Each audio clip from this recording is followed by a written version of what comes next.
Lots of LinkedIn posts about thought leadership. That's what a CEO told me last week when describing their company's social strategy. And you know what? They weren't wrong. In the past month alone, we've analyzed hundreds of B2B LinkedIn posts, and here's the shocking truth. While everyone's talking about modern social selling, 82% of companies are still using playbooks from 2022. But today, I want to talk about 3 specific strategies that are actually working.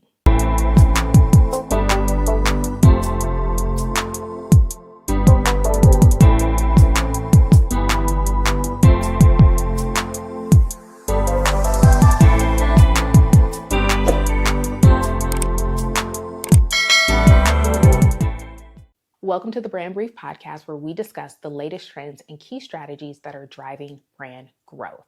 This podcast is powered by Brand Method Media Group, and I'm your host, Kelly. So let's get right into it. I'm going to show you the 3 strategies that are quietly transforming LinkedIn success in 2025. And that includes thought leadership that generates real revenue, hyper-personalized micro-content that converts, and the strategic power of employee influencers. Let's start with what everyone thinks they're doing right, but usually isn't working: thought leadership. And look, I get it. When we first started advising B2B companies on their LinkedIn strategy, everyone wanted to be a thought leader.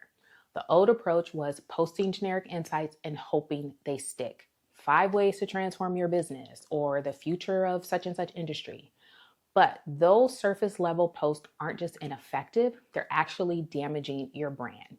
Here's what real thought leadership looks like in 2025. First, it's evidence-based storytelling. Your market is overwhelmed with opinions. They are hungry for proof. We recently worked with a SaaS company that made this shift. So instead of posting generic cloud adoption tips, they started sharing detailed migration case studies, including specific challenges and failures. The result? Not only did their engagement rate jump 37%, but more importantly, their sales team started getting direct messages from CTOs saying, "This is exactly what we're struggling with." Second, thought leadership now requires what I call perspective commitment. No more middle of the road content. The posts actually gaining traction take a clear stance on industry issues. The companies doing well are not only sharing insights, they're challenging established norms with data-backed perspectives. So this doesn't mean being controversial for the sake of it. It means having a well-reasoned perspective and standing by it, even when it goes against conventional wisdom. Third, and this is crucial, modern thought leadership is collaborative. The days of the lone genius sharing wisdom from the mountaintop are over. The most successful B2B brands are now using LinkedIn to create insight ecosystems. They're hosting digital roundtables, creating collaborative content, and building community-driven insights. Think about it. When competitors come together to discuss industry challenges, it elevates everyone's credibility. It positions participants as industry stewards rather than just vendors. This collaborative approach might seem counterintuitive, but it reflects a fundamental truth. In today's complex B2B environment, no single voice has all the answers. The real value comes from facilitating meaningful dialogue that advances the entire industry. Now, before we move on to the next section, I want to give you 3 specific action items for transforming your thought leadership today. Number 1, you need to do a content audit. Review your last 10 LinkedIn posts, and for each one, ask yourself, would this insight be valuable enough for someone to pay for it? If not, it's not thought leadership, it's just content. Number 2, perspective development. Identify 3 controversial trends in your industry. Write down your company's stance on each, backed by your unique data or experience.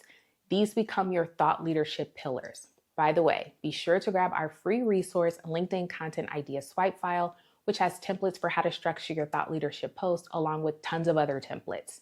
You can literally plug these into your AI, but please be sure to refine. I'll drop the link in the description below. Third is collaboration calendar. List 5 potential collaboration partners, including competitors, who share your audience but offer different perspectives. Reach out to 1 each week with a specific collaboration proposal. Okay, now let's talk about what's replacing the spray and pray approach to LinkedIn content, and that is hyper-personalized micro-content based on intent signals. And this isn't about complex analytics or fancy tools. It's about paying attention to how your prospects are actually behaving on the platform. Every interaction on LinkedIn leaves digital breadcrumbs. These are subtle hints about what your prospects actually care about. And here's what I mean. First, we're going to talk about comment patterns. When someone takes the time to write a detailed question about very specific challenges or very specific use cases, they're revealing active problems you're trying to solve. It's the difference between someone saying, "Great post," and someone asking, "How would this impact our specific compliance requirements?" Or, "What's the typical timeline for integration with existing systems?" These detailed questions are buying signals that give you a pretty good idea of what stage of the journey someone is in. Second, there's content clustering.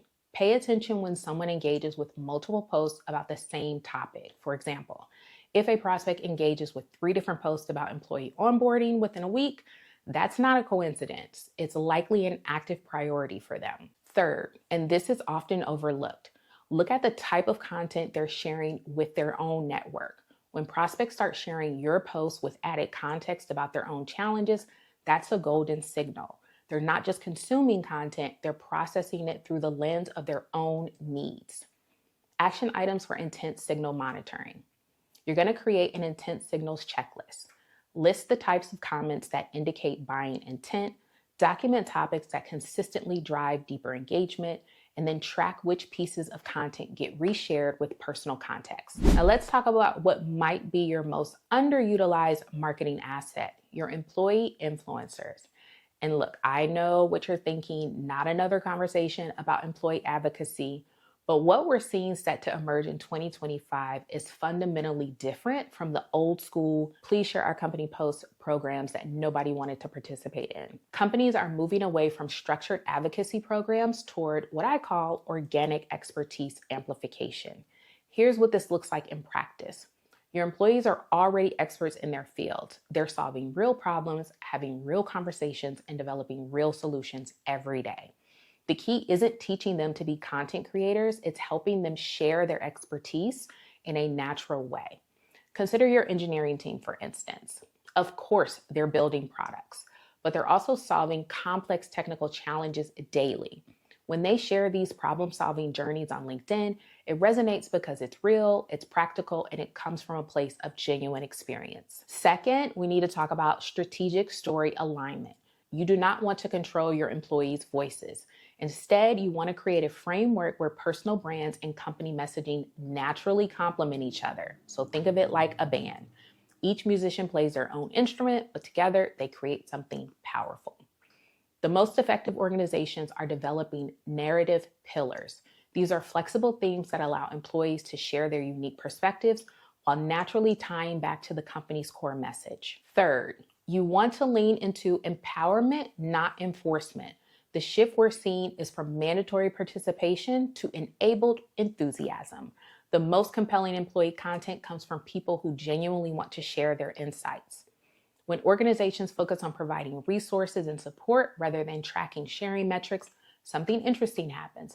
The content becomes more authentic, more engaging, and ultimately more effective at attracting the right kind of attention. So let me give you 3 specific action items for transforming your employee influencer approach. First, you're going to map your experts.